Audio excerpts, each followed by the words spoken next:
You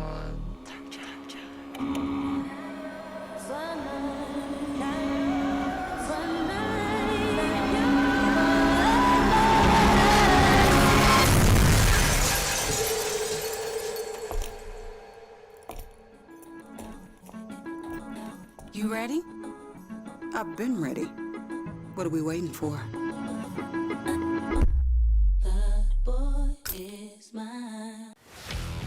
Let's face it, there's a lot of trash talk in basketball, but the great teams let their performance do the talking. Like Ford F-150 with Pro Power on board, a class-exclusive industry-first feature that turns your truck into a mobile generator and leaves the competition speechless. Ford F-150, official truck of the Grizzlies. Greatness starts here at your Mid-South Ford dealer. Class is full-size pickups under 8,500 pounds, GVWR.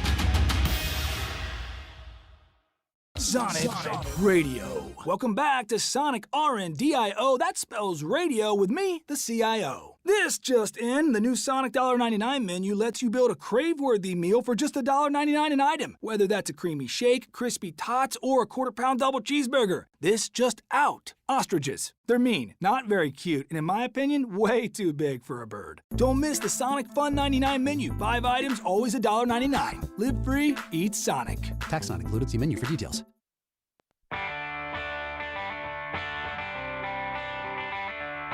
Live from the Built Ford Tough studio at FedEx Forum, it's the Gary Parrish Show, presented by Ortho South, on YouTube at Grind City Media and the official Grind City Media app. Now, here's your host, Gary Parrish.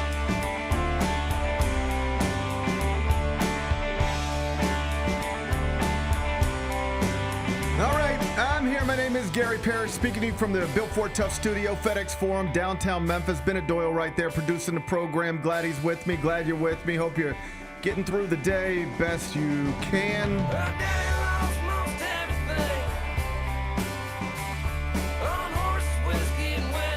And I hope you were wise enough to grab Jaxson Dart in some fantasy drafts in recent weeks, because despite what the New York Giants coach said earlier this week, it still sounds like the rookie from Ole Miss is going to get his shot with the Giants as QB1, and sooner rather than later. That's what they're reporting. We'll talk about it momentarily. First, though, quickly, let me set today's schedule for you. In the next segment, about 25 minutes or so, Chris Vernon is going to join me. He, of course, is the host of the Chris Vernon Show, weekdays noon, Grind City Media. I'll talk to him about a number of things, including an interesting update in the Kawhi Leonard story broken by Pablo Torre, detailing how it certainly appears the Clippers star was giving a no-show job at the rate of $28 million. A report out of Toronto, I think, adds some believability to it.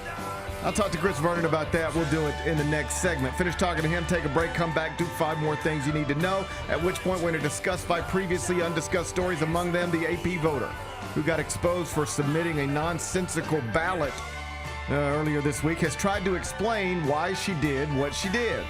She didn't help herself with her words. I'll tell you what she said and why she's wrong. We'll do that in about 40 minutes. Former Memphis football coach Justin Fuente now officially has a new job. I'll tell you what that is. We'll do that in just a bit. The Wizard of Oz is reportedly making $2 million a day at the Sphere in Las Vegas. That's unsurprising. As someone who has visited that facility, it's unsurprising to me. I'll tell you why. We'll do that in the third segment. There's a report detailing how Auburn basketball coach Bruce Pearl is leaning against running for a Senate seat in the state of Alabama. That's been whispered about in basketball circles for several weeks now. Sounds like it's not going to happen. I'll update you on that situation. We'll do it a little later on in the show. And a singer named David performed last night in Minneapolis. You know this story? No. Just listen to what I'm about to say. Okay. A singer named David performed last night in Minneapolis after a badly decomposed body was found in a Tesla belonging to him in the Hollywood Whoa. Hills. Damn. It's a wild situation. Sounds like it. Whew. I'll tell you what we know. We'll do that during a segment we call 5 More Things You Need to Know. Then we'll eventually do GP's Carryout. We'll call it a day. So that's the rundown. We got a lot to get to, but I did want to start in the NFL where Brian Daboll's announcement earlier this week that Russell Wilson would remain the Giants' quarterback one heading into Sunday's game against the Cowboys. It has done nothing to quiet the call for former Ole Miss star Jaxson Dart to replace him. New York fans are calling for it. New York media members calling for it. Former NFL coaches are calling for it. Among them, Rex Ryan, who now, of course, talks on television for ESPN. When asked about it, here's what Rex Ryan said yesterday about the quarterback situation with the New York Giants. Quote, "You've got to put Jaxson Dart in because Russell Wilson can't play anymore. And I don't know what the hell you're doing with him. There's never an easy time. Everybody has good players. But what are you afraid of? Is Dart going to be worse than Wilson? Hell no. Put him out there, let him go, let him ride, and let's see. Look, if all of a sudden Dart becomes a real player, which we all assume he will, I think the kid's got talent. He looked really good, outplayed Russell Wilson head and shoulders in the preseason. Put him out there. What are you doing? You're going to play a guy that can't do it anymore? Stop." End quote. Added ESPN NFL insider Adam Schefter, more newsy element to the story. Quote, "The time to go to Jaxson Dart for the New York Giants is coming.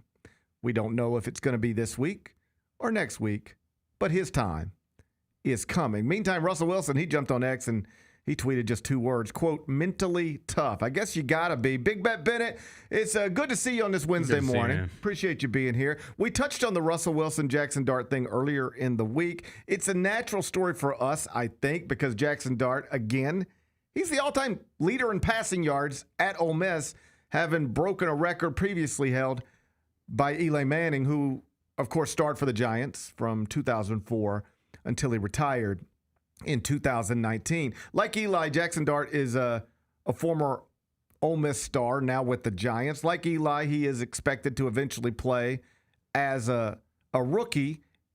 If you're curious, Eli Manning played 9 games as a rookie, started 7 of them. Here's my first question for you. Is Jaxson Dart going to play in more games as a rookie for the Giants in 2025 than Eli Manning played as a rookie for the Giants in 2004? Again, the number for Eli, it was 9.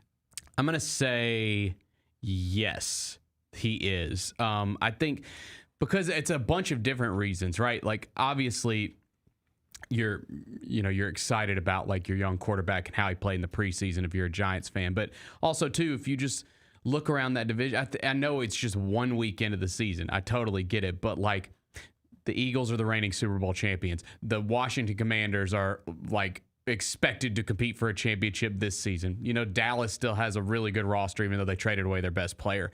So there's just no hope starting Russell Wilson if you're a Giants fan. Like, you cannot talk yourself into that at all because, okay, maybe Russell Wilson like leads them to 6 wins. What does it matter? It's not going to matter. So what is the point of rolling him out there every week to try to make a pay? I mean, I know the point for Brian Daboll is I want to keep my job, right? And so I'm going with a veteran who I think gives me the best chance to win games. But what if he's wrong about that? What if he's just wrong? I think he very well is wrong. But Rex Ryan clearly thinks he's wrong. I think he's wrong too. I think Russell Wilson, I'm with Rex Ryan. All due respect, I don't think Russell Wilson like can play anymore. Or I just don't think he's good anymore, an elite level quarterback anymore. There's no evidence to suggest that he is. Rex Ryan, for what it's worth, doesn't believe that he is. And you're exactly right. The argument in favor of Russell Wilson would be, hey, I know he's not great, but I trust him to give me an opportunity to win a game this weekend more than I trust the 22-year-old rookie. That's the argument for it. But like, there's a lot of people who believe that's just an argument rooted in nonsense because you are basing it on something that a lot of people do not believe is true, which is the idea that Russell Wilson gives you a better chance to win this weekend. There are people on TV who have worked in that league who are saying, I don't think he does. I think the 22-year-old rookie probably gives you a better chance to win this weekend, a better chance to win games right now. Maybe not a lot of them. Like, you ain't winning a lot no matter what. But at this point, I'm not waiting on Jaxson Dart to get better than Russell Wilson. I think he's better than him right now. That's what some people think. Yeah, and I think, too, like, if you're Brian Daboll, you got to look at it from a different perspective. Like, okay, maybe I think Russell Wilson gives me the best chance to win games because he's won a ton of games in this league. But a long time ago. But I would think that management would talk to him about this. I don't know. I don't know what kind of discussions they're having, but you would think that if I can at least make this guy look good or help make this guy look really impressive, regardless of the record, if he just comes out and we know this is our quarterback of the future, our offense is looking good with him running the show, I can probably still be the coach here. Like they obviously, there's obviously a good relationship between Brian Daboll and the management because I think he would have been fired by now if there wasn't. So I might be looking at this from a different perspective if I was him. Either way, I think the answer to the question I asked you, I think you've got it right. I think it will be over 9. I think Jaxson Dart's going to appear in more than 9 games this season. I think next week. At the latest. Yeah. Because it's become too much of a thing. Right. It's just, typically, you name a starting quarterback under controversial set of circumstances, and then that conversation dies down, at least for a little while. Then the starting quarterback doesn't perform. There's this backup that is compelling for a variety of reasons, often because you just haven't seen him, so you don't know. But you can quiet that down, again, pretty quickly just by doing what Daboll did earlier in the week, which is saying Russell Wilson remains my starting quarterback. But the issue, and perhaps he could explain it away, but what made this more complicated is he was given every opportunity on Sunday to say it, and he wouldn't say it. Right. They wanted him to say it or wanted him to say something, and he just wouldn't. And so what he didn't say spoke volume, right? It's pretty easy in Kansas City. If you ask somebody who's going to be the starting quarterback next week, they'd say, in Buffalo, you ask that question. In Baltimore, you ask that question. It's a pretty easy answer. In New York, you were asked the question, and you wouldn't answer it. That tells you something. So that it just adds to the speculation. You come back the next day and say, oh, no. Russell Wilson is QB1. We got a lot of problems here. We got to be better in a lot of ways. But, our problems aren't just Russell Wilson problems. He's QB1. But people don't want to hear it. Right. And then they don't even know if you're actually convinced of what you're doing, because if you are sure this is the right thing to do, why couldn't you say it on Sunday?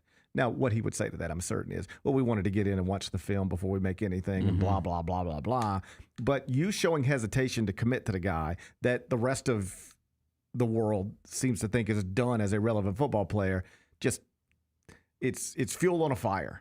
And in that media market, it doesn't just go away. No. They don't just start talking about something else. This is all they talk about all day long right now. And they will keep talking about it until Russell Wilson is no longer the starting quarterback. And that's why it will happen sooner rather than later. Yeah, I think so, too. Because at some point, you do just...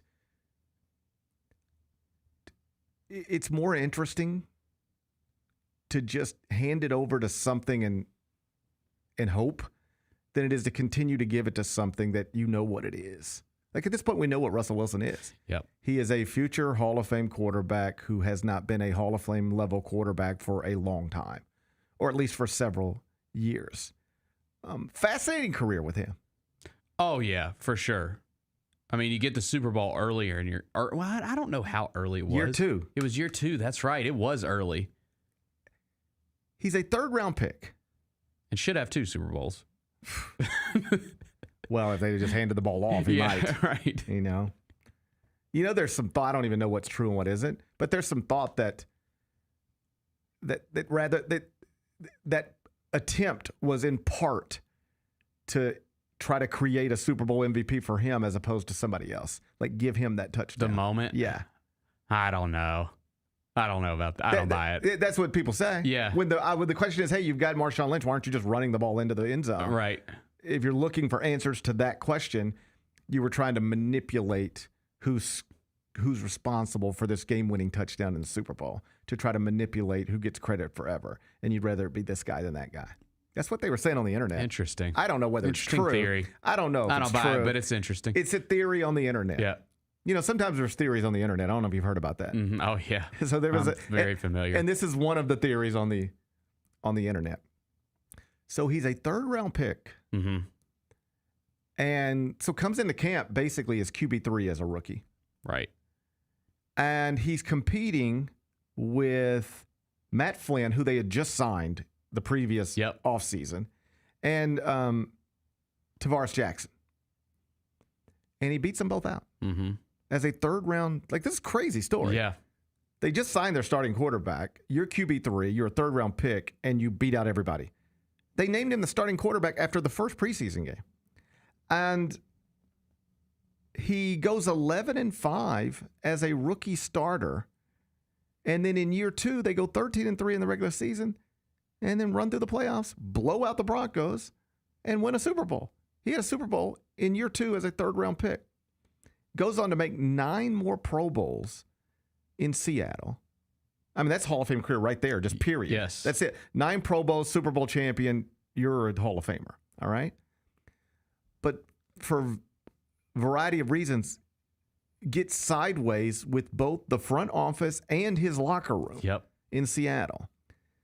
He didn't like what they were doing in coordinator decisions.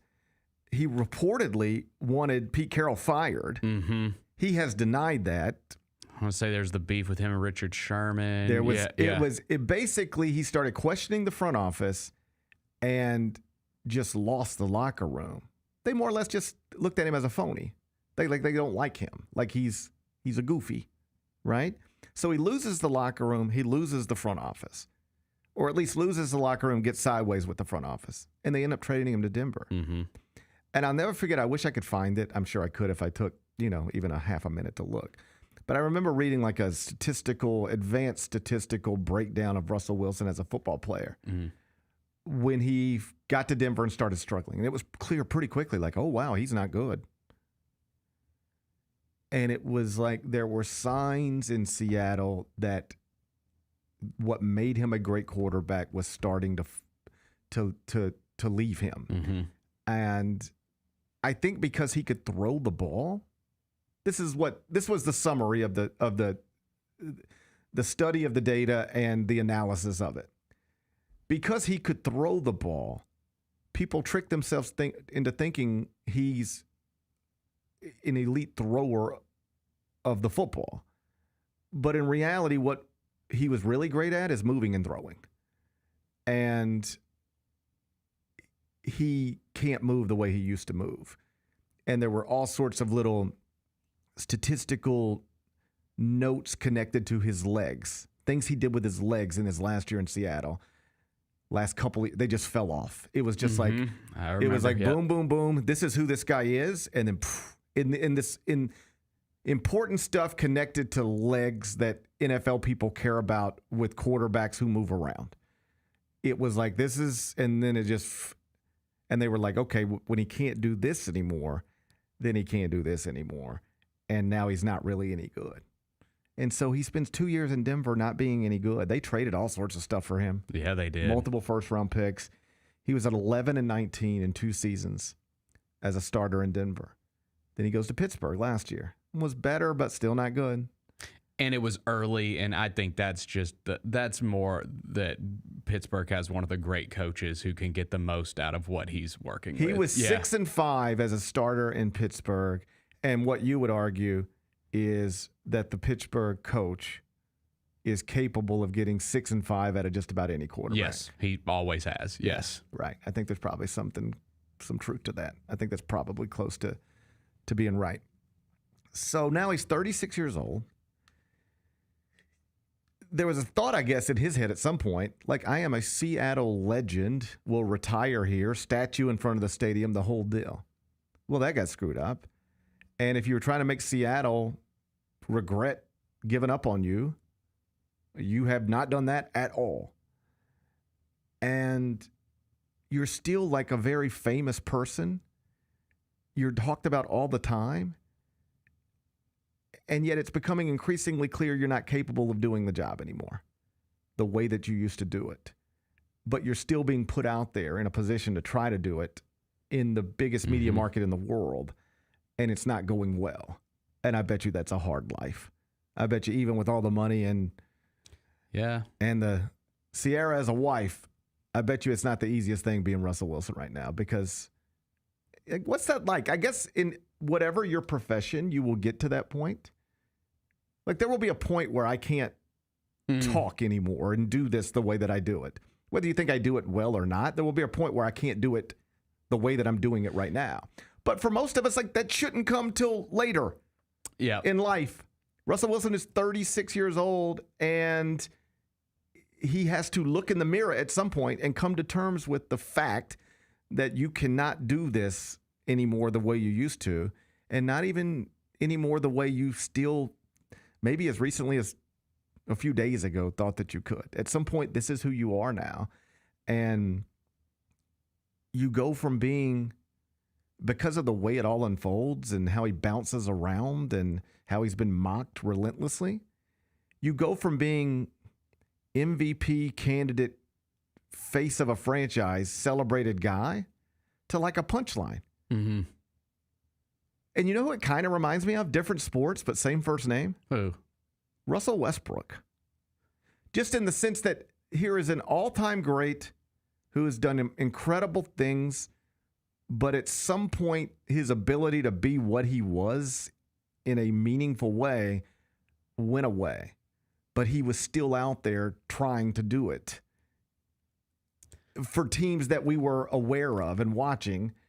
And in the same ways that Russell Wilson has gone from celebrated quarterback to now people just make fun of him on the internet. Russell Westbrook is gone. It's Russell Westbrook and Russell Wilson. They have both gone. At the very least, they have these things in common. Same first name. They were once celebrated as the faces of something important, successful. And now when you talk about them or see them mentioned on the internet, it is usually a punchline.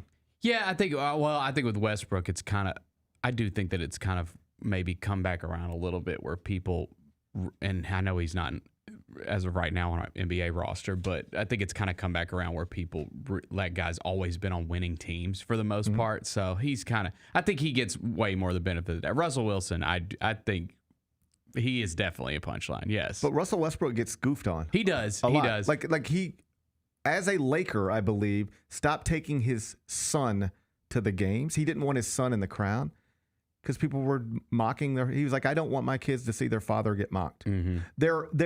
Their amazing father, who has been an MVP in this league and is widely regarded as one of the greatest basketball players who has ever lived. Yep. Just regardless, you can think whatever you want to him, but that's what he is.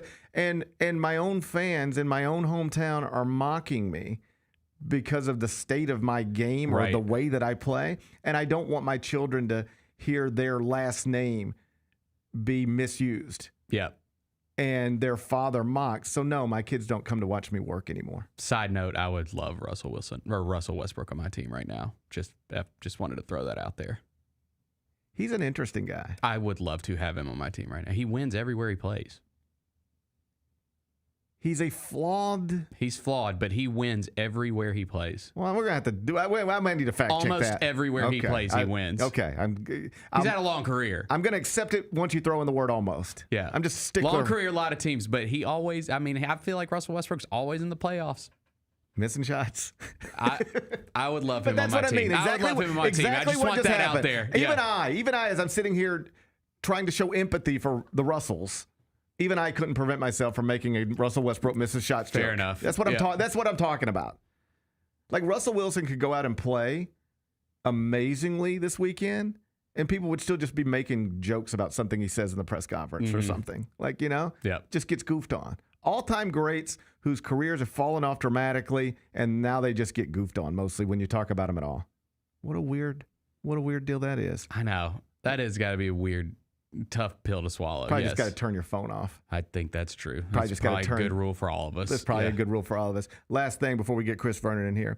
How do Ole Miss fans care about Jaxson Dart? Like, here's what I'm asking you. I don't know if you paid attention, but they ain't much happened since last time we were here in the world of sports that matters to us, right?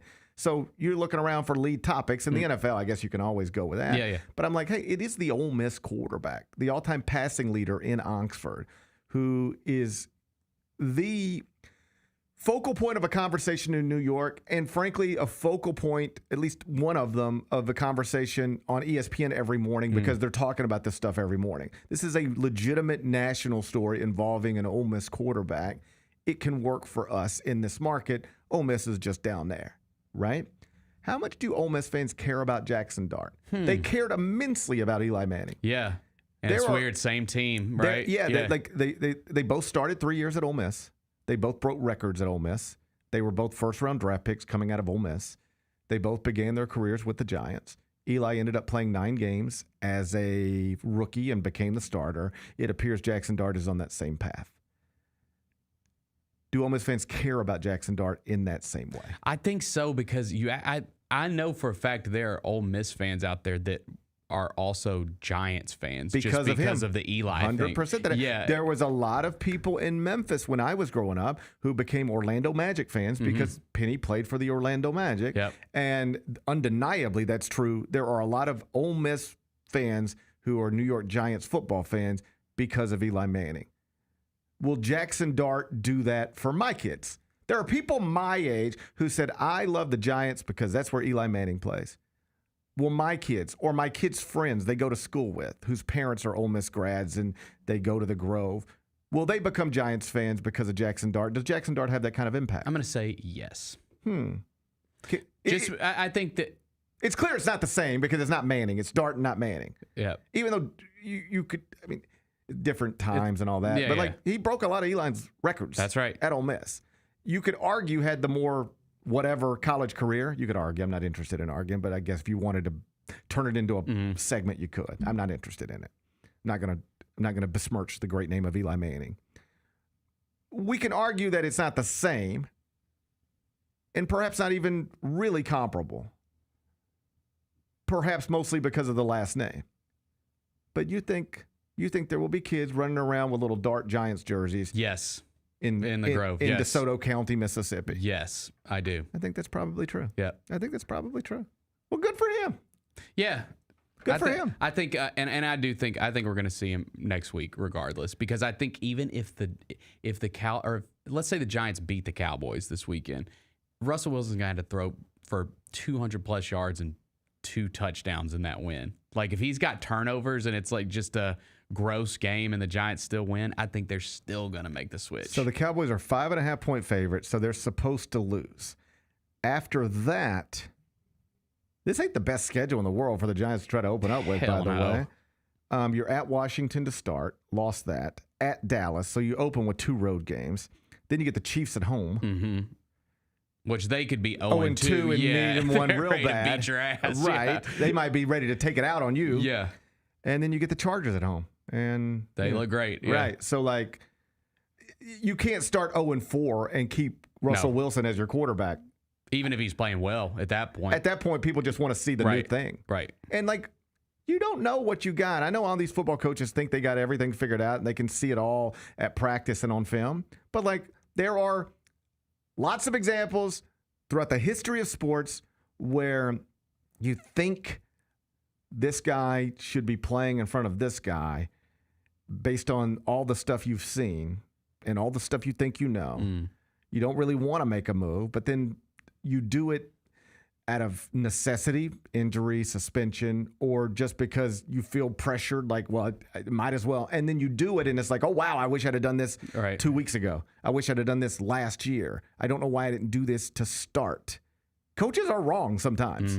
The most famous one in basketball of, the past 20 years, perhaps, is David Lee, Draymond Green.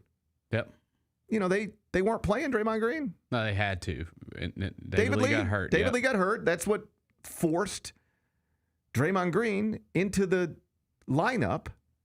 And then they realized this is a unique thing that we have that we can use to play a whole different way of basketball. And a dynasty was created. Yeah. Steph Curry is mostly responsible for it. Kevin Durant, obviously. But there's a smart basketball people looked at the Golden State Warriors and they thought David Lee should be playing in front of Draymond Green. That's what they thought. Mm-hmm. They were wrong, but that's what they thought. Sometimes coaches are wrong. Yeah. And at some point, if you're a Giants fan, rather than see the 36-year-old that you've watched his career fall off and you know exactly what he is, even if he's good, he's just good enough to make you not embarrassing. You ain't going anywhere with this. At some point, you want to see the 22-year-old. At some point, you want to see the thing that you think is the future. They've already decided in New York, Jaxson Dart is the future. They've decided that. So let's get there. I don't like my present. This isn't fun. How many Giants fans are excited about this weekend? You know what Giants fans are excited about? Whenever that dude runs onto the field. Right. And I wouldn't rule it out being this weekend. He's obviously not going to start. But let him go down 17-3 at the half. Yeah. And Russell Wilson's thrown 2 interceptions. I could see him then just going, hey, what are we going to Right. Hey, kid, let's see what you can do. I could see him not starting this weekend, but running onto that field at some point. I wouldn't rule that out. I'll get Chris Vernon's thoughts on it next. How did they sell you on Memphis? Well, really just, I was really looking at the success that Memphis had as something I wanted to be a part of, and then the reputation Coach Silverfield and Coach Cramsey had as an OC, the things that he was able to do with Seth and the things that he's done in his career. I felt like that's something I wanted to be a part of, and I felt myself being able to excel in his offense. And also, I looked at the weapons around and everybody I was going to be playing with. The Chris Vernon Show, live on weekdays at noon on YouTube at Grind City Media and the official Grind City Media app.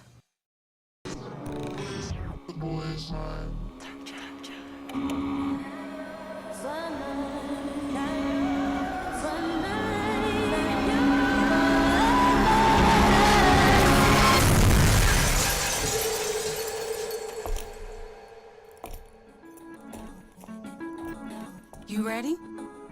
I've been ready. What are we waiting for?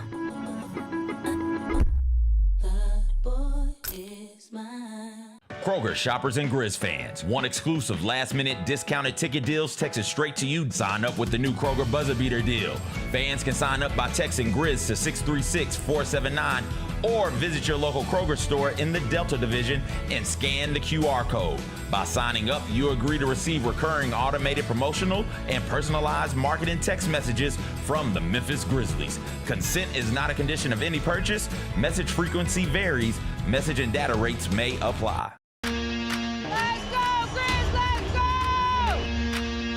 Oh, John Moran just broke the rim with that finish. Defense, take that ball! Defense, take that ball! So on Jared with a rejection. Give me that! Moran digs at it, knocks it away. Picked up by Pippen. Lob, Brandon Clark. Ooh, on that rim!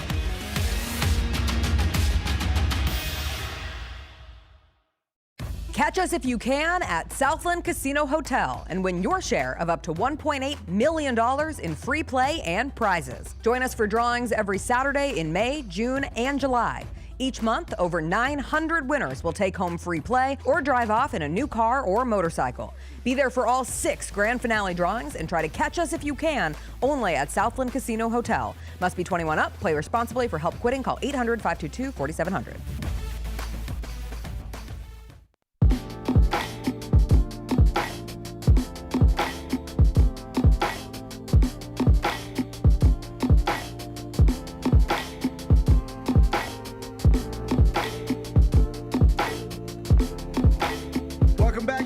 Show presented by Ortho South. It's Wednesday. It's the second segment. That means Chris Vernon's here. He's the host of the Chris Vernon Show, weekdays noon. Let me start with this.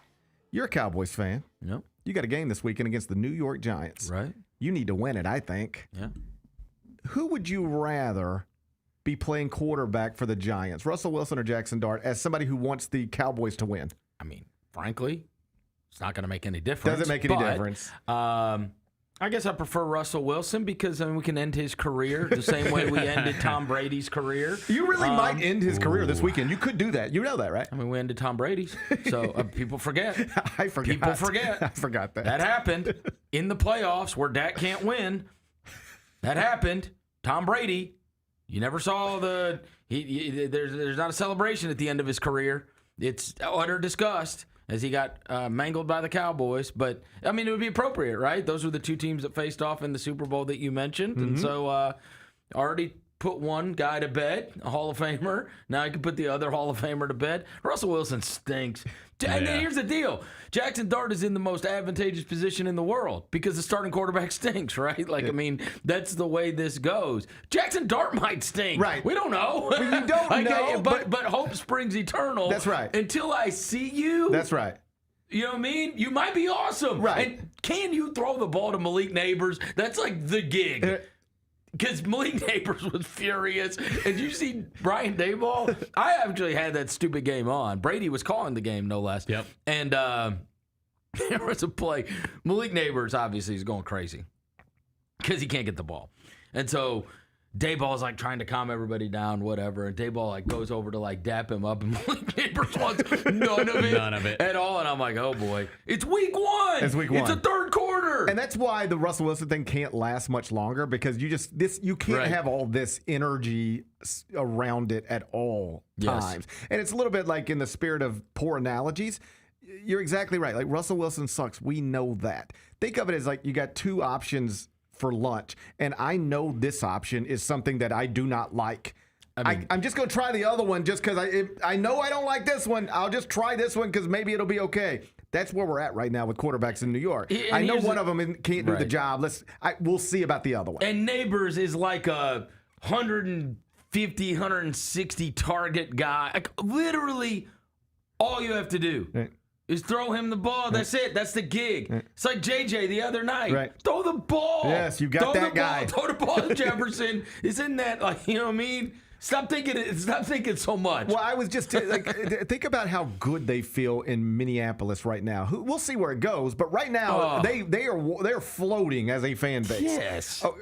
Imagine if in Minnesota right now they thought they had the future, because this is where they're at in New York right now. This is what they tell you. We think we've got our future quarterback. We like what we see, but we don't know if he's ready yet. Imagine if in Minnesota right now they were starting Russell Wilson and they had JJ on the bench because they just don't. He's the future, but we don't know if he's ready yet. You'd just be miserable. You would be miserable. Let's just see it. Let's just see it. I mean, give me a chance to be excited. Yes, if we're gonna stink anyway, give me a chance to be excited. You might as well play the guys, yes. Right? I mean, we've been through it here many, many times in the past, right? I mean, I remember famously all the other rookies being mad that Casey Jacobson was playing over Hakeem Warwick, and it like really did in Mark Ivoroni once upon a time. But it's like, what are we doing? Right. We're not. We're going to win 23 games either way. Right. So what are we doing? Right. Why am I having to watch Casey Jacobson play basketball? Same way it went a couple years ago, right? When I was so mad about, like, they wouldn't play Javon Carter. They're playing Shelvin Mack. Like, why? Hey, Shelvin Mack's my guy. Oh, my God. He stunk. He absolutely stunk. Well, he's the nicest guy in the world. I'll tell you, he's a great coworker. Yeah. I didn't say anything about his personality. I said about him as a Grizzlies backup point guard. I mean, we literally were up 10 every time, and then would bring in Shelvin Mack, and we would lose the first quarter somehow. We would be up 30-19, and at the end of the first quarter, it would be 31-30, and Marc Gasol would be like, "What are we doing?" Well, he's a great coworker. Yeah, what great I'm trying to tell you. right? That's what I'm trying to tell you. So like the Jaxson Dart thing, I imagine if he's not running, I could see him running out in the field in the third quarter Sunday. But he'll get his shot eventually. And I do side sometimes with the coaches in this one. Number one, the coaches do know better most of the time. Sure. Number two, there is one of the things, we just think of it as a zero-sum game, right? Like that Russell Wilson is not good enough to win football games, so we might as well, as fans, we'd much rather see the young, fun guy, and hey, hope springs eternal, so maybe he could be even better. There is always dynamics to this that I will side on the coach on this sense. What does it do when Russell Wilson then becomes your backup quarterback, right? What does it do to that locker room? What does it do to the last 6 months of preparation? Sure. What does it do to the offensive linemen and you know what I'm saying? Like, you just don't know. Right. You don't know, right? Like, is he going to be miserable? Is he going to be helpful? Is he going to be like, is it going to be a problem, right? If he's not starting on that team. I mean, I think they thought last year, right? it was going to be a problem once they benched Daniel Jones. Like, they just sent him. Daniel Jones, they just sent him away. Well, and so it's like on the Russell Wilson thing, I do think there's always sometimes where that is part of the calculus that we'll never know, which is how do the teammates feel? Oh, yeah. And what's this going to do to this locker room if I take the winningest player in this entire locker room and he's miserable? You've got to understand those dynamics, and you need to have the answer to that question. What happens when we do this? Right. But you'll remember this better than I. Wasn't there a moment between Lionel and Zebo where he was messing around with his role, and it messed up the locker room and messed up everything? Fizdale. It was Fizdale. Yeah, put him on the bench. Fizdale said he was going to win Sixth Man of the Year. Yeah. I remember being at training camp that year and joking with Mike Conley. I was like, how long you think this lasts? 3 weeks? And he's like, less. Right. Zebo handled it like a true professional that whole year, but resented the hell out of it. Right. Resented it, to no end. He was starting behind JaMychal Green. Right.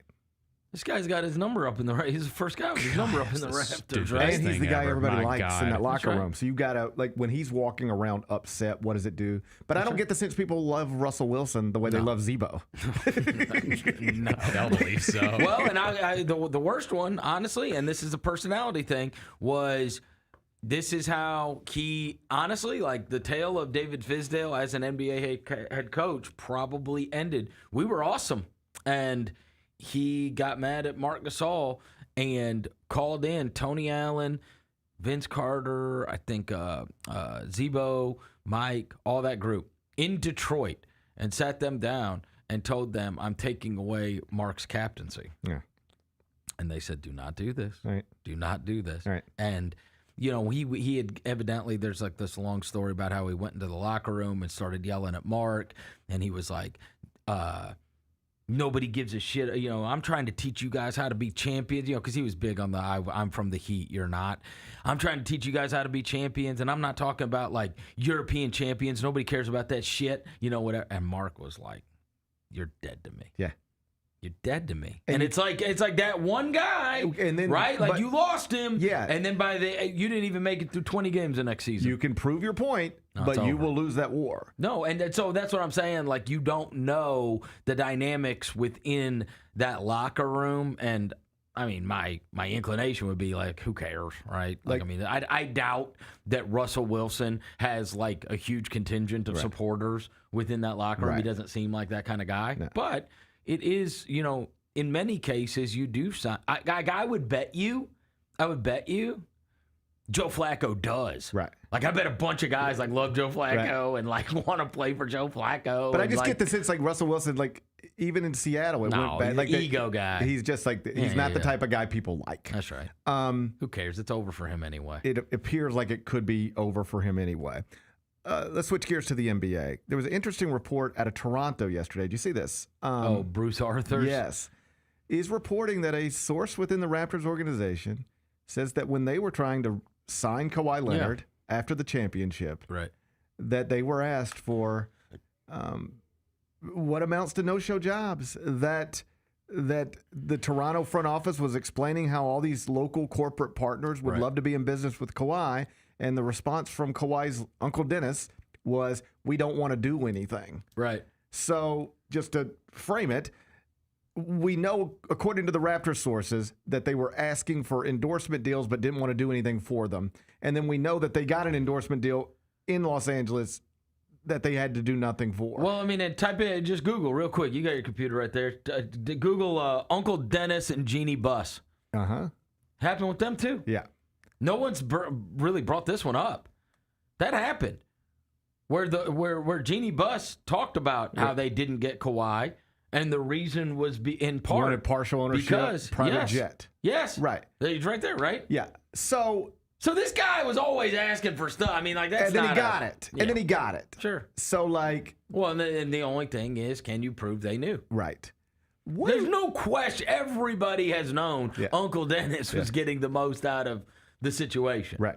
It's just a matter of whether or not you can prove that the Clippers knew. So what do basketball people want? When you talk to people now in the NBA, do they want the NBA to crush Ballmer for this?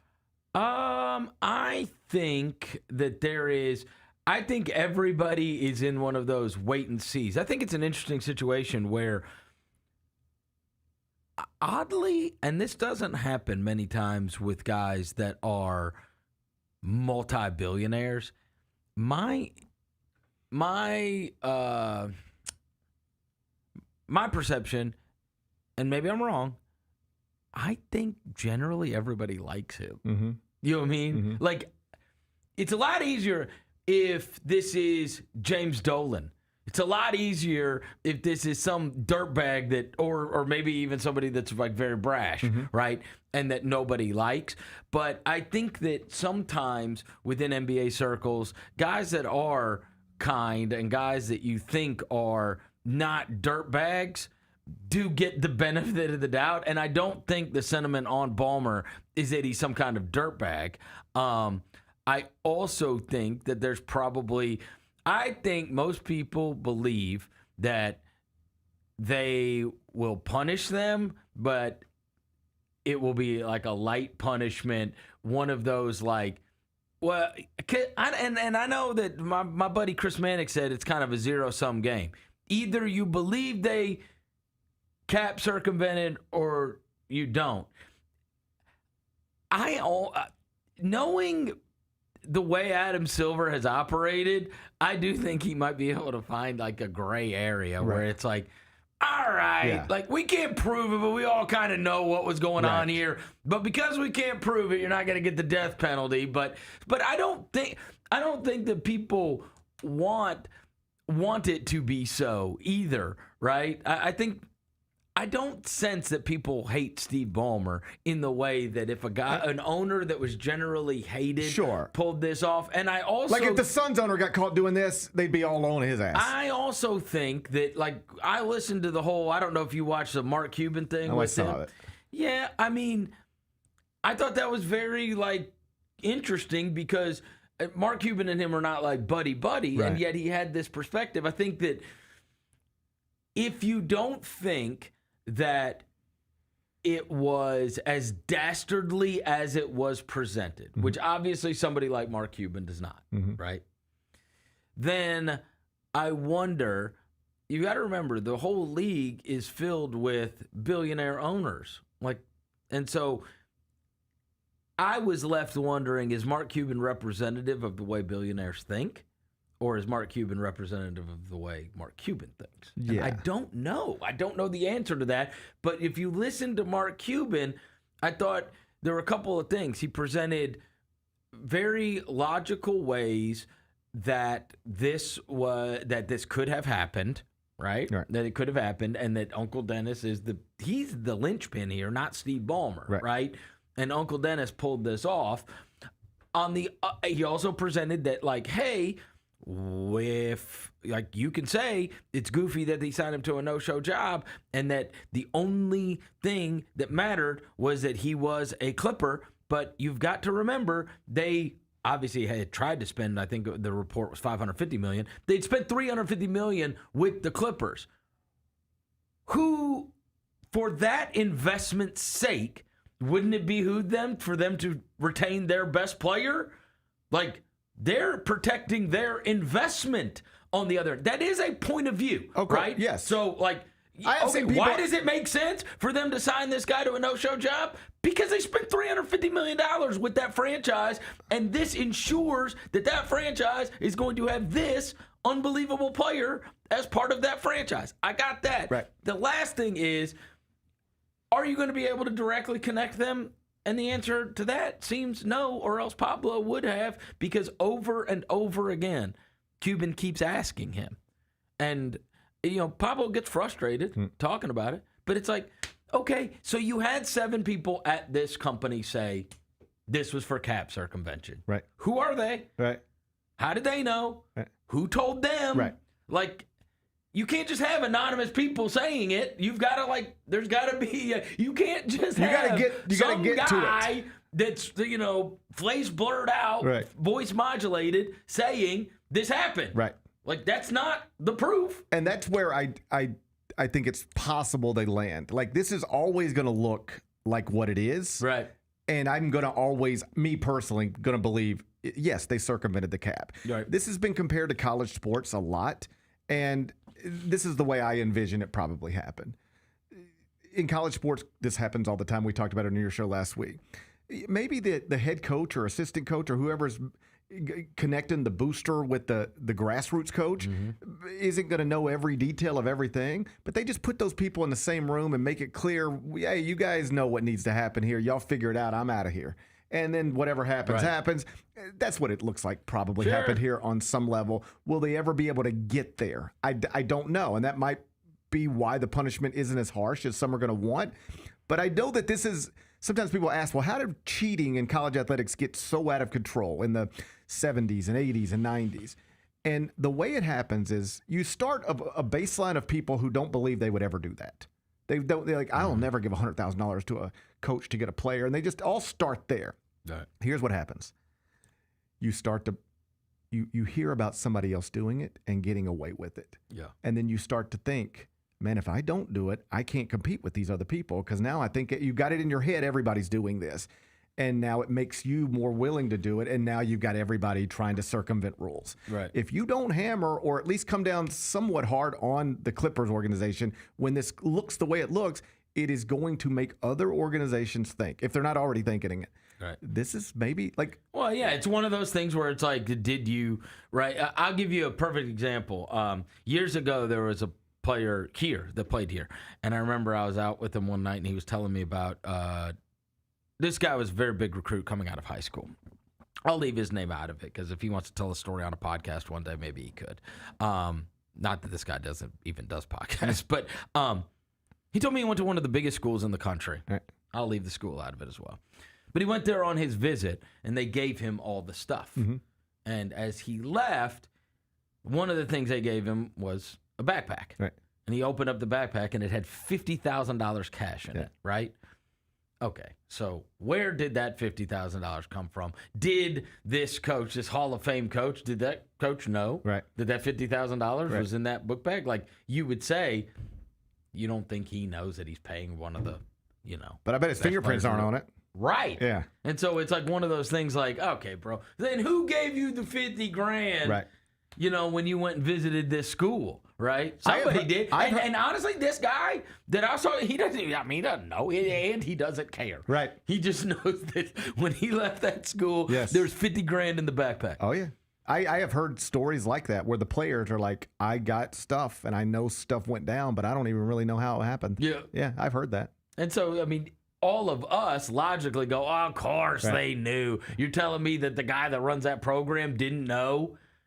That he would be shocked that happened? It's kind of, you're probably right. It's probably a little bit more like that, where it's like we all sit there and go, are you surprised that Kawhi Leonard? Like come on, bro. Everybody knew Uncle Dennis is asking for all manner of things. Right. That's established. Right. And it was even established more with the Toronto thing. It was established with the Lakers thing. Everybody knows this guy, and so.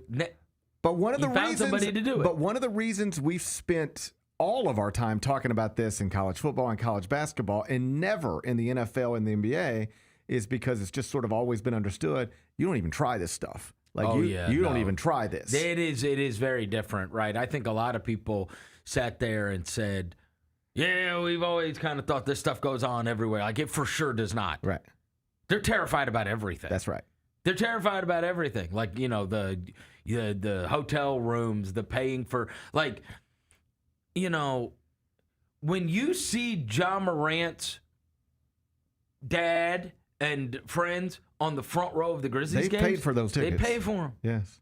Like that's how. Because if you put if you put Ja Morant's dad courtside for free, you are circumventing. And that's nothing. Yes, and that's nothing. It's pennies. That's giving somebody tickets, but it has to be accounted for. Yes. Those tickets were paid for by Ja Morant. Right. He has to pay for them. Right. They can't even give them tickets. Right.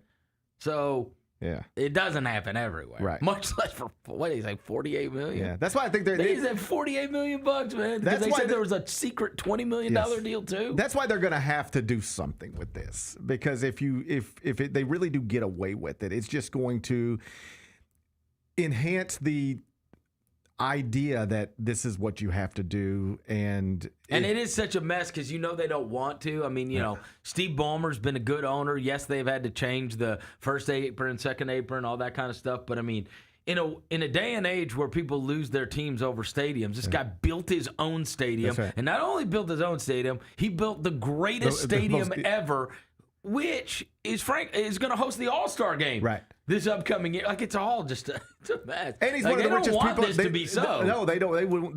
This is who they want to own one of their franchises. They don't want. Donald Sterling doesn't own them anymore. Right. This would have been great. Yeah, this would have been great, right? Because it's a reason get out of here. Yes, they want this guy, of course, and so they'll probably look for reasons where they can keep this guy. Yeah. Well, and the other thing is, there's probably. You got to directly connect it, or else you got a problem on your hands, right? Yeah, it doesn't sound like it's going away. All right, Chris Vernon, I'll see you over in the big studio. That's Chris Vernon, Chris Vernon Show. It's coming up in 65 minutes right here on Grind City Media. When we come back, the AP voter who submitted a nonsensical ballot this week and has gotten a lot of attention because of it decided to, jump on camera yesterday and explain her thought process to leaving South Florida unranked and moving Florida up 2 spots on her ballot even after USF won at Florida this past weekend.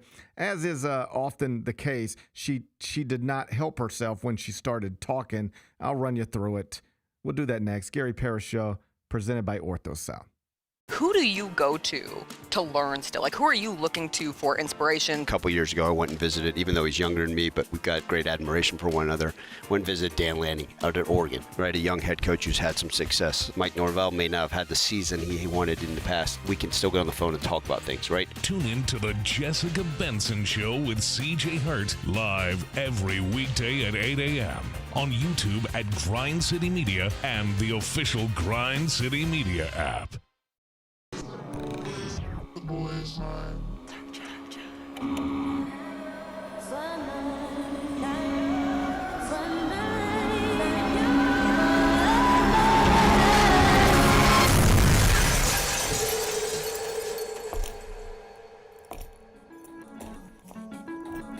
You ready? I've been ready. What are we waiting for?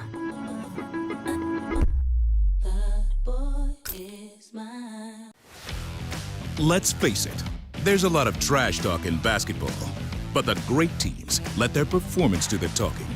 Like Ford F-150 with Pro Power on board, a class-exclusive industry-first feature that turns your truck into a mobile generator and leaves the competition speechless. Ford F-150, official truck of the Grizzlies. Greatness starts here at your Mid-South Ford dealer. Class is full-size pickups under 8,500 pounds, GVWR.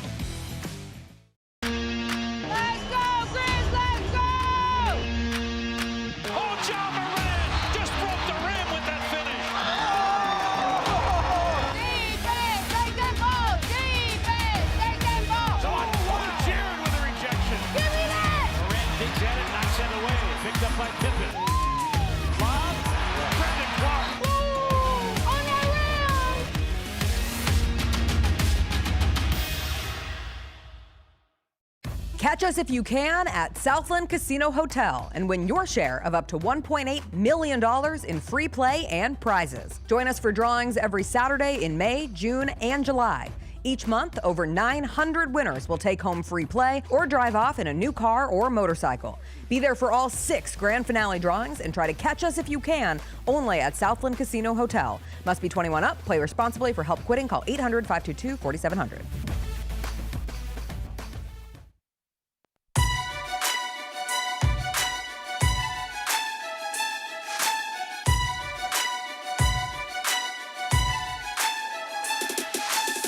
Orthopedic injuries can be unpredictable, unforeseen, and unscheduled, and Ortho South understands this better than anyone. Since your injuries don't make appointments, you don't need to either, and that's because Ortho South welcomes walk-ins during the weekdays, in the evenings, and even on Saturdays. So next time an unforeseen injury makes an unscheduled appearance in your life, visit orthosouth.org to find your nearest urgent care location. Just walk in, and Ortho South to take care of everything, especially you. Learn more at orthosouth.org. That's orthosouth at orthosouth.org. Now I got 5 more things you need to know. Number 1. The AP voter who got exposed for submitting a nonsensical ballot earlier this week jumped on camera and tried to explain herself, and she didn't do. She did about as poorly at that as she did at submitting the ballot. You following the story at all? I saw the video of her explaining it, and it was rough. Oh, buddy, I would have deleted that as quick as I could. Well, I'm like, I could see what she was trying to do there, but it's just like she tried to do the whole, it's in the grand scheme of things, what does one vote matter? And it's there's a million people voting on this, and it just, when your defense is, what does it matter if I do my job poorly, because there's a lot of people who do it well, and it'll just offset me poorly doing my job. When that is your rationalization, like you need to try again. Also, it is a big deal. Like, people lose their jobs over stuff like this. Not AP voters. I'm talking about, like, it is important for teams to be ranked in the top 25. Like, that matters to pretty much every program that's a high-level program in the country. Yeah. It matters in real, tangible ways. Yes. I get really frustrated when people say things like rankings don't matter, because I can prove to you how they do. Yeah. First and foremost, perhaps not first and foremost, but just like on the list of reasons, it's a source of pride for fans. Fans, do you remember when Memphis was ranked number 1 in the country in men's basketball for the first time in school history? Yes. You were a student at the time, I believe. Yes. I mean, dude, we can even go to last year. Like, that was a big talking point that both teams finished ranked in the AP top 25, basketball and football. Dr. Ed Scott brought it up with me. Right. That matters. It matters to the athletic director at the University of Memphis. So just know, if you think rankings don't matter, the athletic director at the University of Memphis disagrees with you, all right? Because it's a talking point for him, and a good one that he uses frequently. Beyond that, just practically speaking, when I go right now to the CBS Sports app on my phone, and I click on college football, and then it goes to my default scoreboard, the first thing that pops up, I'm looking right now at last week's scores. Number 11, Illinois over Duke, 45-19. Number 14, Florida State over East Texas A&M, 77-3. Yep. The scores that I am made aware of. It literally defaults to those. It defaults to top 25. You're not going to see Memphis's score on this page. You got to go find that. Right. I don't have to go find Ole Miss's score. It's on this page. You want to know why? Because Ole Miss has a number next to its name. It matters. If you're watching SportsCenter, or We Need to Talk, or Get Up, or literally any football game happening on any network, there is often going to be a score bug. And they're not going to show you every score of every game that's happening in the United States of America today. When it comes to college football and college basketball, you know what they're normally going to show you? Top 25. Here's the games, including top 25 teams. When we show highlights on Inside College Basketball, it is largely going to be influenced by the numbers next to the team's names. They matter. So when I hear somebody say they don't matter, they're just wrong. I just explained to you multiple ways that they matter. But what I think even more than that I can't stand is somebody saying, why does it matter if I take my responsibilities seriously? Like, I hate that in all aspects of life. If my kids said that about science homework, I would be upset with that. And sometimes they do, and I get upset about it. I'm a believer in, like, if you're going to do something, take the time to do it right. Otherwise, just skip it. And when I see AP voters, like this woman, say things like, well, I don't really want to go into my thought process, but, like, what's the big deal? You know, a lot of people vote on this stuff.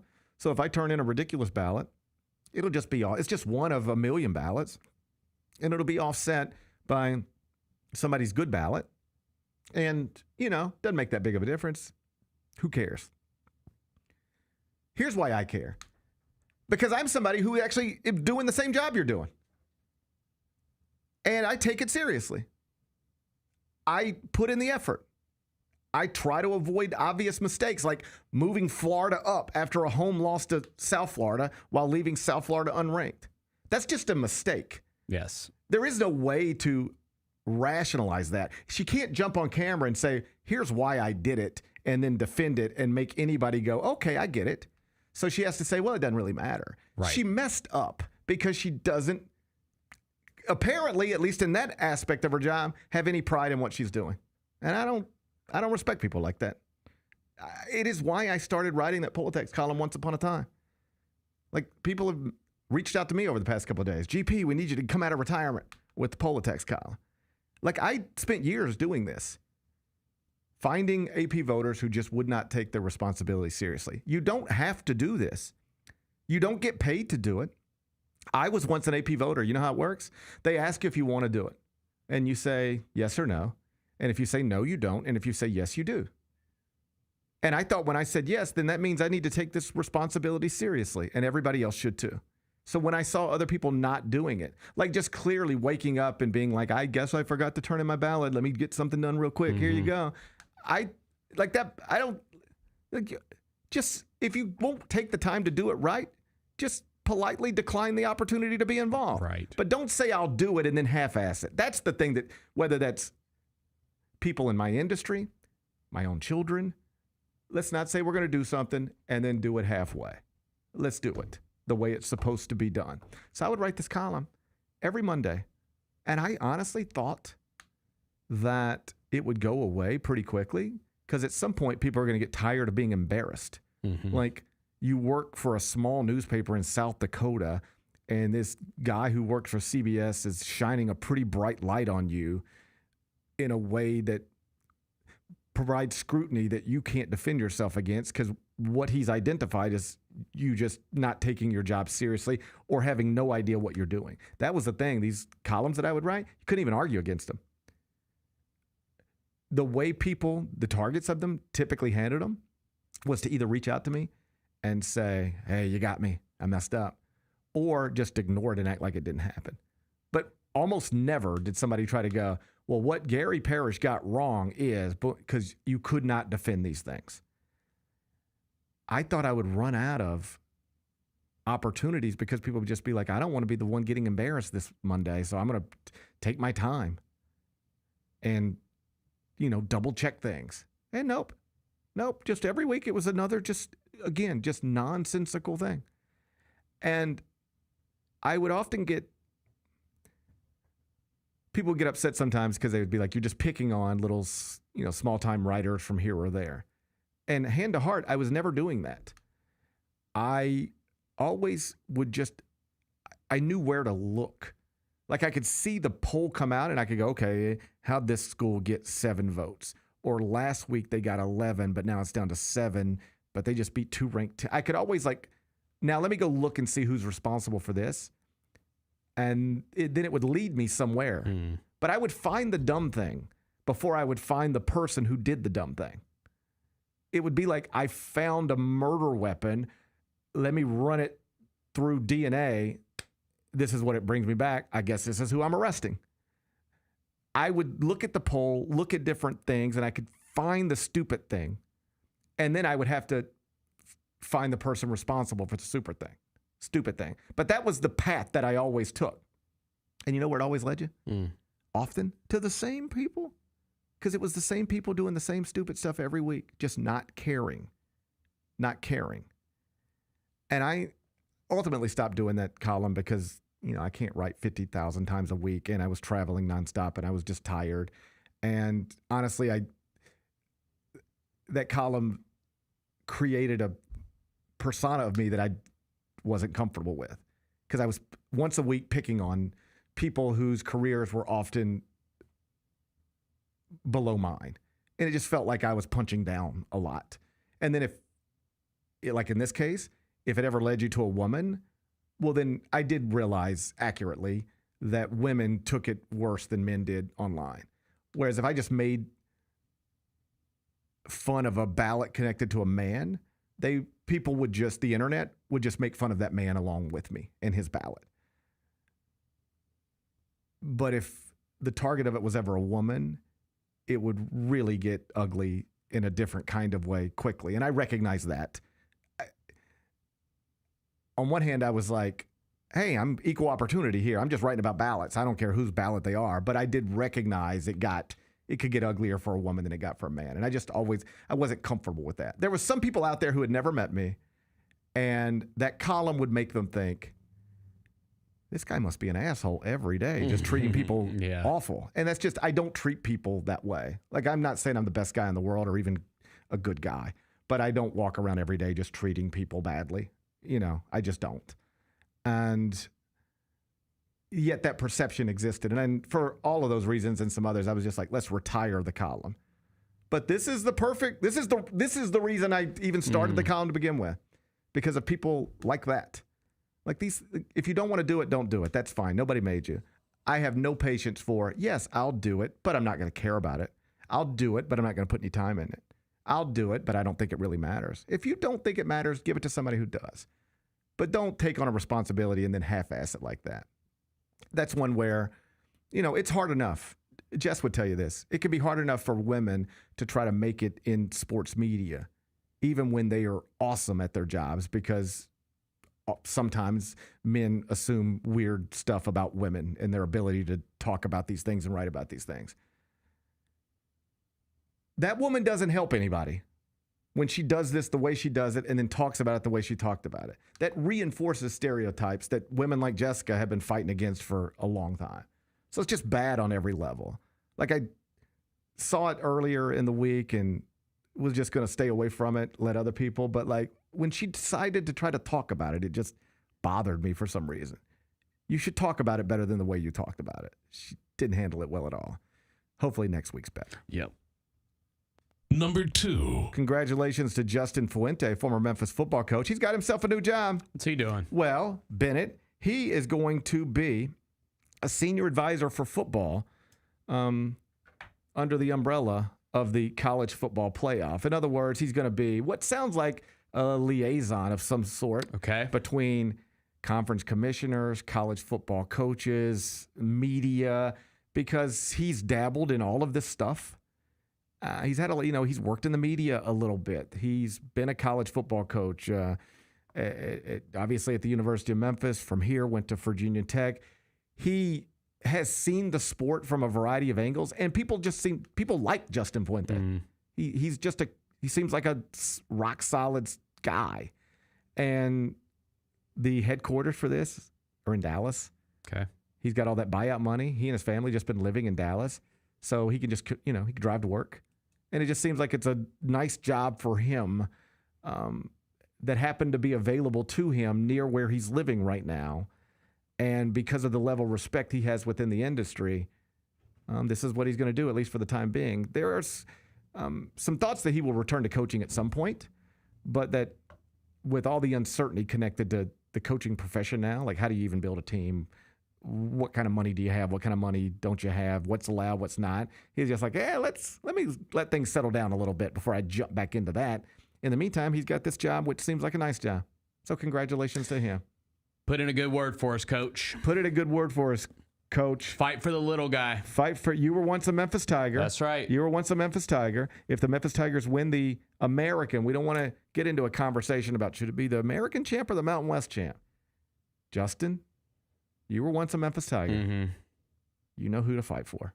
That's right. Or hey, we could both. How about the American champ and the Mountain West champ? Well, I don't. Let's start changing things. Yeah, I don't think. Let's get in there and shake it up a little bit, Coach. Oh, I don't think you're ever going to get. It's never going to shake like that. Okay. It ain't going to shake like that.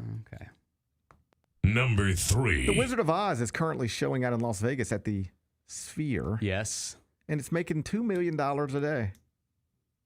It's a bankroll. It appears to be.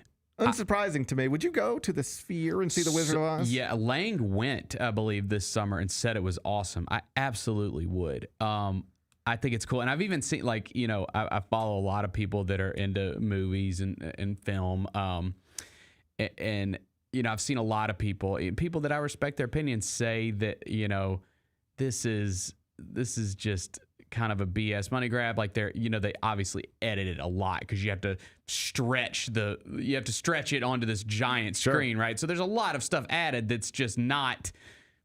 If you're watching The Wizard of Oz on your TV, you ain't seeing any of this stuff if you go see it at the Sphere, right? Mm-hmm. And they're like, you're manipulating a movie that's like one of the all-time classics, and it's kind of, I guess you shouldn't do things like this. People love it. Apparently so, and I would totally go. And I think it's. I saw that they're talking to Warner Brothers about trying to maybe do it with like the old Harry Potter movies and some other stuff.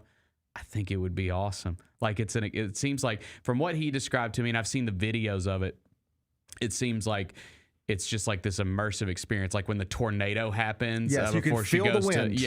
Before she goes to Oz. They have it. It's a little bit like you've experienced this, whether it's Disney World or Universal. Yeah, right. There's these rides, and you're in a seat, but you'll feel water come on your face. Right. And you'll feel wind, and you'll feel a shock, and like there's all these little things, and that's like times a million inside this facility, and they're incorporating all of that into the scene. So when a tornado comes, you will feel that wind inside the sphere. And like, this is, I don't know if it's brilliant. I don't want to overstate it. I think it's great. It is. It's an obvious thing to do. I'll put it that way, because the last time we were in Vegas, we went to the Sphere, and not to see a show, but I was like, let's just go see whatever they're doing there. And at the time I think U2 had done a show there, and they had taped it, and it was basically, we were watching a U2 concert inside the Sphere, but it was not, it wasn't really U2 there, but you could take pictures and it looked like U2 was on stage down there. Yeah. And we had a great time. And I remember thinking that night, people just want to be in this building. People just want to be here. So just put anything on. Right. And you can charge in. And so this U2 concert will work. It's clearly working. I'm here. We're not bored. We're having a good time. Like, U2 is nobody's favorite band. It wasn't even really U2. But we were like, this is kind of cool. Looking around, this is neat. And so with the city filled with tourists the way Las Vegas is, there's always going to be a new wave of people coming in every single day who just want to go see this new building that's unlike anything else in the world. And as long as you've got something for them to do while they're there, they'll be there. Yeah. So the Wizard of Oz, take whatever, if the Wizard of Oz works, then just get smarter people than I to tell you what else will work. The Wizard of Oz works. What else would work in here for similar reasons? Boom, boom, boom. Okay, let's keep them on rotate. Like, just keep them. There's got to be stuff in there all day, every day. We're selling tickets every day because people want to come be in this building, and they will really watch movies from the 30s in this building if we figure out a way to make it compelling.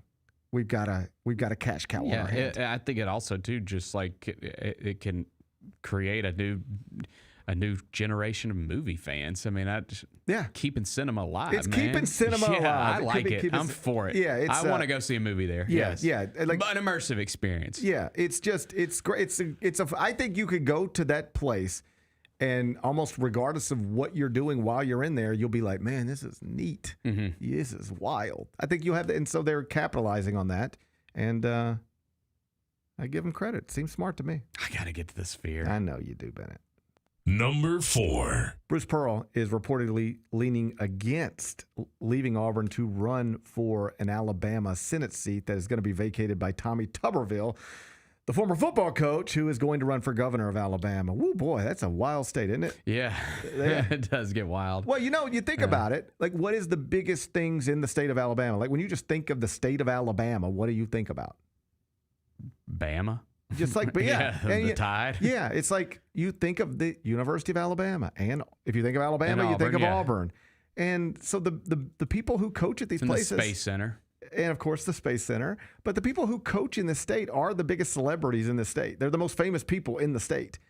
They just are, and now they're getting into political office, or at least having political aspirations, and it had been whispered about in circles for a while this offseason that BP might be interested in leaving coaching and running for office. If you follow him on social media, you probably know he is very outspoken. Yep. I'll give him credit for this. I don't know that BP and I agree on everything. In fact, I know we don't. And I'm not even sure it's helpful to him in his coaching career to be as vocal as he is about some of the things that he's very vocal about. But buddy, he stands on it. Yeah. I respect that on some level. Like, he seems very willing to endure loss in a certain aspect of his life if it means he's standing up for the things that he believes in, whether we have to agree on them or not. On some level, it's like I'm interested in. He must really feel the way he feels because he is very public with it in a way that seems sincere. And this is also, by the way, not to get this to a weird place, but this is one of the things that I think is important for all of us to remember as we're enduring these weird times, because we get so mad at each other on the internet and we get so mad at each other on cable news, and even sometimes on cable news, the people sitting at those desks get so mad at each other that they start hating each other because they're forced to talk about these things that are consuming our world. Here's my point. I don't know if I didn't know anything other than, I don't know if all I knew about Bruce Pearl was what I see online, if I would think that I like Bruce Pearl. But I know Bruce Pearl, and I like him a lot. And I think it's important for all of us to remember that sometimes. Like, we are yelling at each other on the internet and on cable. We got people yelling at each other, and we go home and we watch different networks, and we come away from that thinking completely different things. And we start thinking we hate everybody. And in that world, I think Bruce Pearl and I would largely be on different sides of a lot of stuff. Not everything. I don't think there's any aspect of politics these days where I'm 100% in line with anybody anymore. I over here is a little too wacky, and over here is insane. And so I find myself pulling from both sides a little bit, if I'm being honest. But I don't know how much Bruce and I would agree on. But here's the thing. Every time I see Bruce Pearl, I love being around him. Mm-hmm. I bring him on the show. I love talking to him. I go to see him at Auburn or Tennessee before that, and we always have a good time. Like, I don't want to speak for Bruce Pearl, but like, I like Bruce Pearl, and I think he likes me. And I know we don't view the world the same way, but in real life, we can coexist pretty well. And I find that largely to be true in my real life, regardless of the circumstances. But it's easy to forget sometimes. Oh, yeah. So that's a roundabout way of saying, I don't know if I'd vote for Bruce Pearl. In fact, I don't think I would. But I do like him on a human level when we're just talking about other things that got nothing to do with some of the big topics in this world right now. But it sounds like not going to have a choice, and people in Alabama probably aren't going to have a choice, at least anytime soon. Because, again, the report that came out yesterday, after considering it, it appears that Bruce Pearl is leaning against, in this moment, trying to run for Senate in the state of Alabama. Perhaps someday in the future, though. Number 5. You familiar with David with a 4? I'm not. Okay. I was looking at that. I'm not. It's David with a 4. Okay. I hate it when people do stuff like this because it requires me to, like, I got to spend, before I'm going to talk about it, I go spend 30 seconds trying to figure out, what does that say? Yeah. It's David, but there's a 4 in it for some reason. How do you even think you decide to do that? How do you think you decide, I want to be David, but with a 4? You can't just be like David spelled D-A-V-I-D. I don't think, there might even be some copyright issues involved in that. I don't know. I just can't ever imagine going to somebody and being like, all right, listen, I think I want to change my name to David. Yeah. But I want to put a 4 in it. It just seems like a wild thing to say. Yeah. I think it's just trying to be unique. Like if my 8-year-old came to me and he was like, Dad, I want to change my name to David. I'd be like, And he'd say, but I want a 4 in it and no vowels. What are you even thinking? Do you get into the edibles? What are you even thinking about? You want to be called David, but you want it to have no vowels and a 4. What are we doing? Anyway, this guy did it. Good for him. He's apparently doing okay. Sings songs, and he has billions of streams, and he's on a world tour right now. All right? So here's what I read this morning. I just woke up this morning. This is what I read. It said, David performed last night in Minneapolis, sold-out show, despite a decomposed body being found in his Tesla in the Hollywood Hills. I said, well, Jesus, Lord, I think I'd probably just take the night off, I think, If they found a decomposed body in my Tesla, I think I'd probably be like, I guess I got to take a night off. What kind of music does David do? He just sings. He's just a singer? I think he just sings. Yeah. So here's Yeah, what's going on here? Okay, there's a Tesla parked in the Hollywood Hills. Yeah. At some point, people call whoever you call and be like, hey, man, this Tesla been sitting here for 4 days. I don't know why it's here, but like it shouldn't be just sitting on the road for 4 days. They say, cool, we'll come get it. They take it to a vacated lot, impounding lot, whatever. Wherever you take cars that ain't supposed to be just sitting on the road, they take it and then somebody was like, man, there's a weird smell coming out of here. Popped the trunk, and it's a dead body, young woman in a garbage bag. Bad. All right. So they go, okay, whose car is this? It's got Texas tags. Well, they run the tags. Comes back to David with a 4. He's from Texas. The car has never been reported stolen.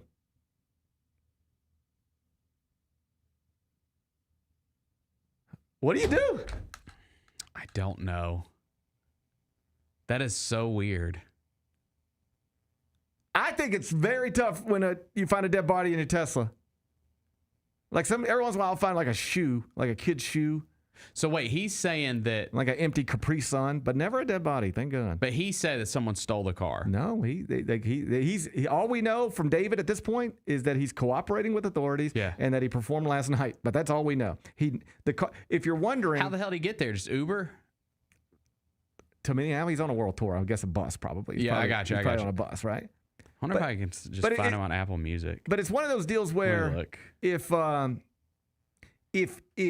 car is stolen and then you report it stolen and then they never find it, but then 3 weeks later they find it and there's a dead body in it, you'll be like, well, man, I don't know what happened after my car got stolen, but woo, you know? Oh, yeah, here he is right here. I bet that's a crazy story.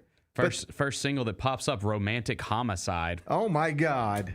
David with a 4. I might get that taken down. Jesus Lord. Yeah. This ain't good. Yeah, that's... Your biggest hit is Romantic Homicide, and there was just a dead body found in your Tesla. Let me see if I can look at the lyrics real quick. Oh, God, Bennett. I hope it doesn't say Elon rough. In there anywhere. That's rough. That's Romantic Homicide. Oh, man. Woo. Yeah, that's a tough deal. That's really tough. That's really tough. What do you even say when the cops call and they'll be like, hey, David with a 4 and no vowels. We found your Tesla. It's got a dead woman in it. He did a song for that show Invincible. Like, he's actually like done some stuff. Yeah, like maybe more than you realize. He might have done more stuff than you realize. I shouldn't say that. I don't know. His latest album is called Withered, which bet. is what that body was doing in his car. Say less, Bennett. If I'm investigating this thing, I might just go over to Apple Music and like take a look at these lyrics. He might have laid it out for you. It's all right here, officer. He might have laid it out for you. I don't know what to do with David. I just know this. I think I would take off work. I'd be like, I'm supposed to work tonight in Minneapolis, but they just found a dead woman in my Tesla. Yeah. So I'm going to take a night off. Maybe just go to a Twins game or something, Yeah. He didn't, though. He was up there singing, sold out show. And you know what? Like, I guarantee you his streams are just like through the roof right now after this. They're probably as good as they've ever been after this story comes out. And it like makes me feel like I have a guilty conscience because I want to click and listen to his music. Yeah. But it's like, I'm potentially supporting a murderer. This could be the worst thing that ever happened to his life, but also the best thing that ever happened to his career. Yeah. Wow. Yeah, that is wild. I don't know, man. I don't even know what to say. I hope it's a phone call I never get. I wouldn't even know how to answer it. We just found your Tesla and there's a dead body in it. Oh, no. I was hoping it would just be a Snickers wrapper again. A couple of golf tees. Yeah. That's what you find in my Tesla. Snickers wrappers and golf tees. Mine's just like Diet Dr. Pepper cans. Well, I don't have a Tesla, but mine's like just a bunch of like empty water bottles. Yeah. But not dead bodies. Never. I would never. Never. Romantic Homicide. Yeah, Come buddy, on, you should have probably changed the name on that one. Up. Yeah, you got my antenna. You know what they say. You can't trust a man with a 4 in the middle of his name. I don't think you can. We should have. That's a red flag. This dude just put a 4 right in the middle of his name. We shouldn't be shocked that we eventually found a dead body in his Tesla. Definite red flag. He put a 4 right next to a D. Mm-hmm. Be back with GP's Carryout. Why are you dressed like that, CJ? What the hell is wrong with you? CJ, can you do some high knees? Is that a towel he had tucked in his shorts? Why are we allowing this? It's a towel. Why are we allowing this? Tune in to the Jessica Benson Show with CJ Hurt live every weekday at 8 a.m. on YouTube at Grind City Media and the official Grind City Media app.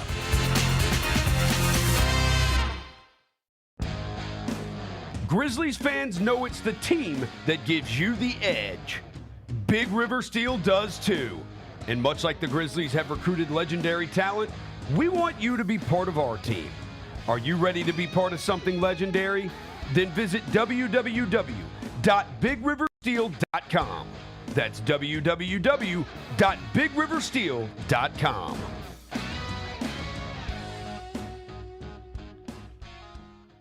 Kroger shoppers and Grizz fans. Want exclusive last-minute discounted ticket deals texted straight to you? Sign up with the new Kroger Buzzer Beater deal. Fans can sign up by texting Grizz to 636-479 or visit your local Kroger store in the Delta Division and scan the QR code. By signing up, you agree to receive recurring automated promotional and personalized marketing text messages from the Memphis Grizzlies. Consent is not a condition of any purchase. Message frequency varies. Message and data rates may apply. How did they sell you on Memphis? I was really looking at the success that Memphis had, something I wanted to be a part of, and then the reputation Coach Silverfield and Coach Cramsey had as an OC, the things that he was able to do with Seth and the things that he's done in his career.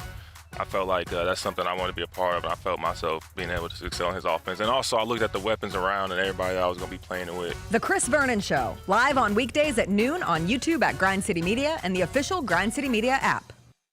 Sonic Radio. Welcome back to Sonic RNDIO. That spells radio with me, the CIO. This just in, the new Sonic $1.99 menu lets you build a crave-worthy meal for just $1.99 an item. Whether that's a creamy shake, crispy tots, or a quarter-pound double cheeseburger. This just out. Ostriches. They're mean, not very cute, and in my opinion, way too big for a bird. Don't miss the Sonic Fun 99 menu. 5 items, always $1.99. Live free, eat Sonic. Tax not included. See menu for details.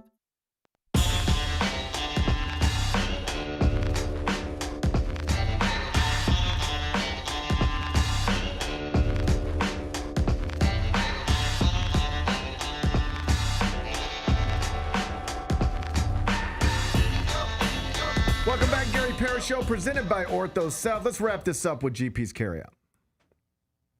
It's time for GP's Carryout. One final segment filled with stuff to take with you.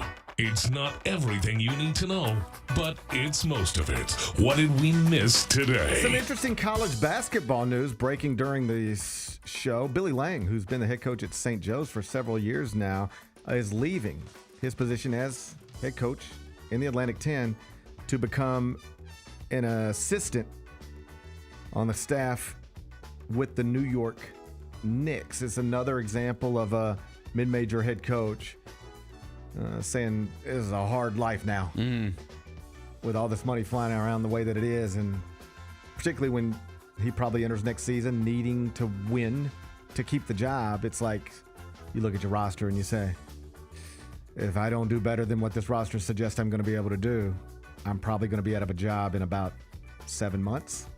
Or I can take a new gig with the Knicks right now and leave all this stress behind. He's a Villanova guy, worked with Jay at Villanova. There's obviously lots of Villanova connections with the Knicks organization. So really happy for Billy. He's I've been in his practices and in shoot-arounds, and he runs. He's a good basketball coach. The win-loss records are not going to support that the way that I'm saying it. But just if all you did was watch the practices, you'd be like, this guy runs a good practice and knows what he's talking about and seems to have real command in here. And it never popped at St. Joe's the way he or anybody else wanted it to pop. But not surprised that an NBA staff might be interested in him. And so that's your headline from today. Billy Lang leaving St. Joe's. He'll be with the New York Knicks. What's today's biggest game? I'm taking you to Baltimore. Bennett. Okay. It's the Pirates and the Orioles after you lost last night. Uh-oh. What did we have last night? I can't even remember. You took the Lynx and didn't properly understand that Nafisa Collier was not going to play because of rest. So the Fever won at home in the absence of Caitlin Clark and Sophie Cunningham. Tonight we got Pirates-Orioles. Tyler Wells is pitching for Baltimore. But guess who's going for Pittsburgh? It's the great Paul Skeens. It's the great Paul Skeens. And so you got Pirates minus 160, or I can give you the Orioles at plus 140. How you going to act? What's Paul's record? 10-9. He loses a lot because his team stinks. It's hilarious. He's having one of those Jacob deGrom-like years where the record stinks, but he's amazing. Paul Skeens right now is 10-9 with a 1.98 ERA. He's probably, or at least has a real chance to win a Cy Young Award. Yeah. With could have a losing record as a starting pitcher, but could still win the Cy Young Award. We've reached a point in baseball where records for starting pitchers don't even really factor into anything. Right. And it's sort of like batting average is not something people reference too much anymore either. Times have changed. O's have been playing decent. Give me the Orioles. He said plus 140. Yeah, give me the Orioles. Paul Skeens overrated. That's what Bennett says. He wants Baltimore plus 140. What are we watching on TV? Bennett, you and Jess told me I got to start watching Task. Oh, yeah. Speaking of Baltimore, well, it's Pennsylvania, like right around Baltimore. That's where this takes place. You guys, Baltimore's in Maryland. I know. I'm saying but it's right. It borders Pennsylvania. It's very close. Okay. Yeah. I can see the point. Like my in-laws, they say they're from Baltimore, but they just moved to Pennsylvania. But they like work in Baltimore. Your in-laws lie to you. That's what I heard. Okay. I heard your in-laws aren't being honest with you. Task. Mark Ruffalo. People like Mark Ruffalo, don't they? Yeah. Jess says it's good. It was good. I watched the first episode. Bennett co-signs it. Mini-series right now, HBO, Sunday nights. We need a good Sunday night HBO show. Yeah. You guys have told me this is it. Episode 1 was this past Sunday. There's going to be 7 episodes total. Task right now.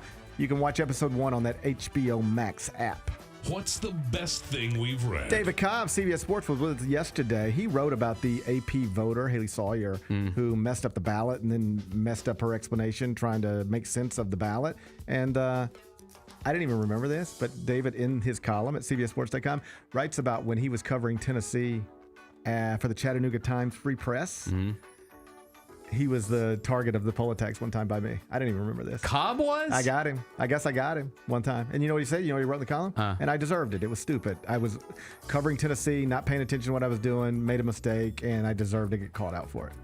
I appreciate him.